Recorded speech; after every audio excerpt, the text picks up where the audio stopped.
নমস্কার বন্ধুরা, আমার চ্যানেলে আপনাদের সকলকে স্বাগত। আজকে আমি আপনাদের সাথে শেয়ার করব আমের চাটনি রেসিপি। তো আমের জেলি চাটনি বানানোর জন্য এভাবে দেখে নিতে পারেন।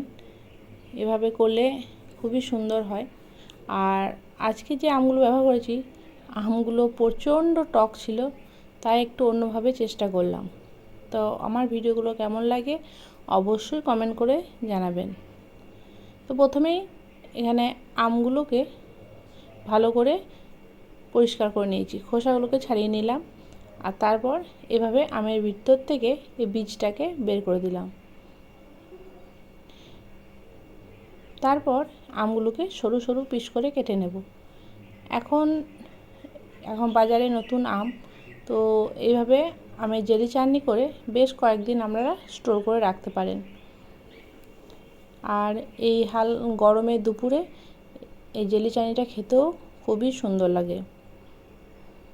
তো প্রথমে আমগুলোকে ভালোভাবে পরিষ্কার করে ছোটো ছোটো চূড়ো কেটে নিলাম। আর তারপর একটা কড়াইয়ে সামান্য জল দিলাম। আর তারপর এর মধ্যে আমগুলোকে দিয়ে দিলাম। আমগুলো দেওয়া হয়ে গেলে এর মধ্যে দিয়ে দেব সামান্য একটু লবণ।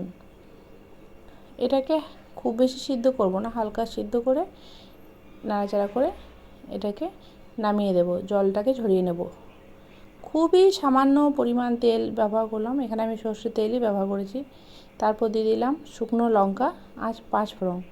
তারপর দিয়ে দিলাম এই সিদ্ধ করে রাখা আমটা আপনারা চাইলে ওভাবে সিদ্ধ না করতেও পারেন, কিন্তু আমটা যেহেতু প্রচণ্ড টক ছিল, তাই আমি একটু টক ভাবটা কমিয়ে নেওয়ার জন্য ওইভাবে হালকা করে সিদ্ধ করে জলটাকে ফেলে দিয়েছি।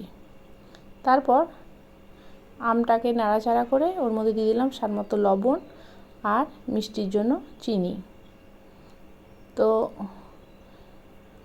এখানে বেশ ভালোভাবে নাড়াচাড়া করব যাতে আমটা বেশ মিশে যায়, তাহলে জেলিটা খুব ভালোভাবে বোঝা যাবে। তারপর দিয়ে দিলাম সামান্য একটু জল। তারপর বেশ কিছুক্ষণ আমি টাইম নিয়ে আমটাকে ফুটিয়ে নেব যতক্ষণ না জেলি আকার হচ্ছে। আর উপর থেকে দিয়ে দিলাম সামান্য একটু কাজু আর কিশমিশ। ব্যাস, তাহলেই তৈরি হয়ে গেল অনুষ্ঠান বাড়ির মতো কাঁচা আমের জেলি চাটনি। তো কেমন হয়েছে কমেন্ট করে জানাতে ভুলবেন না। আর অবশ্যই এভাবে একবার বানিয়ে দেখার অনুরোধ রইল আপনাদের কাছে।